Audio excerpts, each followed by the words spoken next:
一部还没开播就拥有900万预约，两大平台重点推广，广告全部售罄，首日商业价值突破2000万人民币的新剧，本来应该成为2026年最耀眼的爆款。然而，它播出之后，迎来的却不是掌声，而是铺天盖地的吐槽。有人说，这是今年最令人失望的国产剧；有人直言，比很多短剧还难看。还有网友毫不留情地表示，如果这样的作品都能成为爆款，那么整个国产影视行业真的要危险了。这部作品就是由张凌赫和王楚然主演的《这一秒过火》。到底是什么原因，让一部拥有顶级流量、超高预约和豪华宣传的新剧，在短短几集之后口碑迅速崩塌？今天我们就一起聊聊《这一秒过火》到底输在哪里。首先必须承认，《这一秒过火》的开局其实非常漂亮。在正式播出之前，这部剧就已经积累了极高的人气，两大视频平台累计预约突破900万，品牌合作超过20家。广告资源全部售空，首播当天商业收入突破2000万人民币。从资本市场来看，这无疑是一部超级 S 级项目。再加上主演是95后，颜值代表张凌赫和王楚然，两人的古装造型一直拥有极高讨论度，因此很多观众都期待这部剧能够成为今年暑期档最大的赢家。尤其是张凌赫，在此前播出的逐玉中，他的演技已经遭遇不少争议。很多观众认为，他虽然外形优秀，但情绪表达比较单一，人物塑造缺乏层次。因此，这一秒过火几乎被视为他证明自己的机会。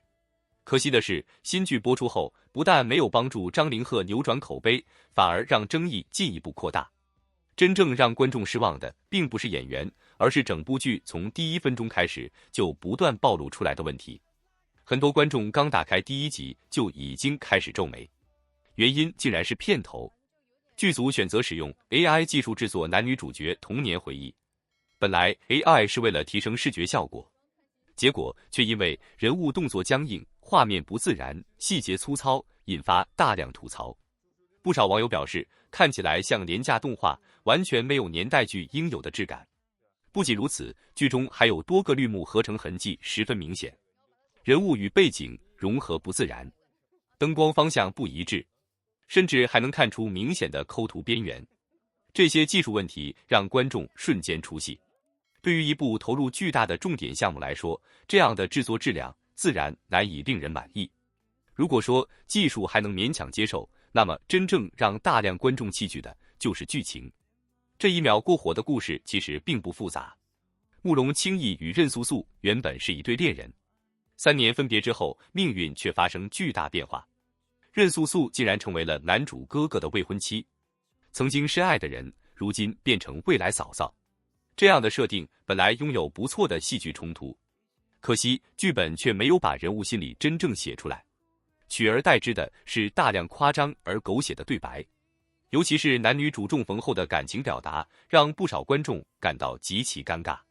例如，男主在订婚现场强吻女主，随后说出一句：“第一次吻你就是这个味道。”另一句更加夸张：“我日日夜夜都在想你，我恨不得扒你的皮，抽你的筋，把你挫骨扬灰。”这样的台词，在10几年前霸道总裁文学盛行的时候，也许还能引起部分观众共鸣，但放到今天，却显得既夸张又充满违和感。不少网友认为，这种表达已经脱离现实，只剩下刻意制造刺激。更有人表示，现在的观众更喜欢细腻真实的人物关系，而不是用极端台词制造冲击。除了对白之外，剧情逻辑也不断受到质疑。其中最受讨论的一场戏就是女主落水。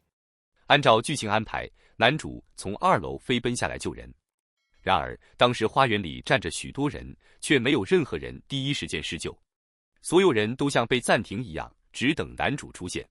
更加尴尬的是，当男主把女主抱起来时，观众发现湖水其实非常浅，这样浅的水却演成生死危机，让不少网友忍不住吐槽。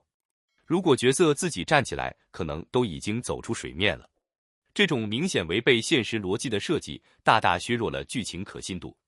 不少观众认为，现在国产剧最大的敌人不是观众挑剔，而是剧本越来越缺乏生活逻辑。除了剧情之外，整部剧的镜头语言同样成为讨论焦点。很多观众发现这部剧大量使用柔光滤镜，演员皮肤几乎没有任何毛孔，整个画面亮到发白，失去了年代剧应有的厚重质感。不仅如此，背景音乐几乎贯穿所有剧情，无论角色说话、走路还是对视，都有音乐不断出现。很多网友调侃，这不像电视剧，更像一支超长 MV。与此同时，作为一部民国背景作品，服装、妆容和整体色彩却非常现代，人物发型精致的像时尚大片，服装也缺少年代气息，整个世界观无法让观众真正相信这是民国时期。于是，本该沉浸剧情的观众反而不断因为画面而出戏。当然，讨论最多的还是两位主演。先来说王楚然，几乎所有观众都承认她确实很漂亮，古装造型依然稳定，镜头里的她依旧美得十分突出。然而，仅仅漂亮并不足以支撑一个复杂角色。不少观众认为，任素素几乎没有真正令人记住的人物魅力，她更多是在完成剧情，而不是塑造人物。角色缺少成长，也缺少情绪变化，除了美，几乎没有留下更多记忆点。相比之下，张凌赫承受的压力更大。不少观众认为，他仍然存在演技模式化的问题。无论什么情绪，都喜欢依靠眼神、抬头、停顿等固定动作表现。角色总是保持一种刻意帅气的状态。即使人物经历坐牢3年，本应该拥有明显成长，但观众却很难感受到角色内心真正发生变化。不少网友评价，张凌赫演的是张凌赫，而不是慕容清逸。角色缺少生活气息，也缺少真实感。当然，也有不少粉丝认为，目前剧情才刚刚开始，后续人物成长仍有机会展开。因此，现在下最终结论还为时尚早。事实上，这1秒过火目前最大的争议，并不仅仅是演员，真正的问题其实来自整个创作团队。近年来，不少影视公司越来越重视流量，演员有热度，宣传有热度，预约数字越来越高，商业合作越来越多，但剧本质量却没有同步提升。观众已经不再满足于高颜值组合，真正决定一部剧能否成为经典的，始终还是故事本身。如果剧本缺乏逻辑，人物没有成长，情感无法打动观众，那么无论拥有多少明星，都很难真正获得认可。如今观众越来越成熟，大家愿意支持优秀作品，也愿意包容演员成长，但前提是制作团队必须认真对待作品，而不是只依赖流量和营销。毕竟，一部真正成功的电视剧，最终靠的不是预约数字，不是广告收入，也不是热搜排名，而是多年之后，当观众再次提起这部剧时，依然愿意重新打开播放。截至目前，这1秒过火的口碑依然存在明显分化。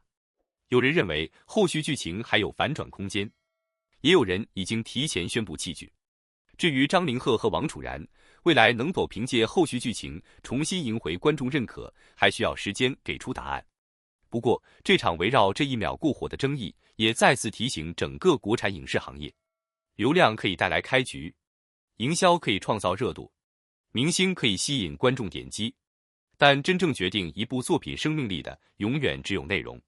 那么问题来了，如果是你觉得这1秒过火最大的问题究竟是剧本、导演、制作，还是演员演技？欢迎把你的观点写在评论区，我们一起讨论。如果喜欢今天的视频，别忘了点赞、订阅频道，并打开小铃铛，我们将持续关注更多最新华语娱乐资讯，为大家带来最及时、最有深度的明星热点解析。感谢大家的观看，我们下期再见。